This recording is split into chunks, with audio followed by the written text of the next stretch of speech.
Hello mga mare, dahil gusto nating mag-ulam ng isda, tara samahan nyo kaming kukuha ng tilapia sa fish pan. Ayun. Titingnan natin mga Mars kung lumaki na ba yung mga tilapia dito sa fish pan mga marikoy. Kasama pala namin yung pamangkin namin dyan mga Mars. Kaysa naman bibili ng isda mga marikoy, dyan na kami kumuha sa fish pan. Maliban sa libre, hindi mo nabibilhin, fresh na fresh pa mga marikoy. Dahil gusto ng asawa ko yung inihaw, ayan, nag-ihaw na siya. Tapos ako naman, prinito ko yung iba. Tapos yung ibang maprito, isasahog natin sa dinengdeng o kaya inabraw. Dahil yung dinengdeng o kaya inabraw mga Mars, kailangan ng gulay. Ayan, kumuha tayo ng talbos ng kalabasa natin.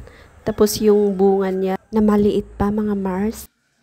Ayan na sila mga Mars. At saka dahon ng malunggay.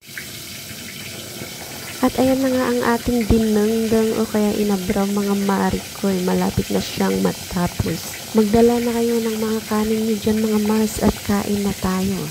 Dahil malapit na itong maloto. Yun lang naman. Thank you for watching.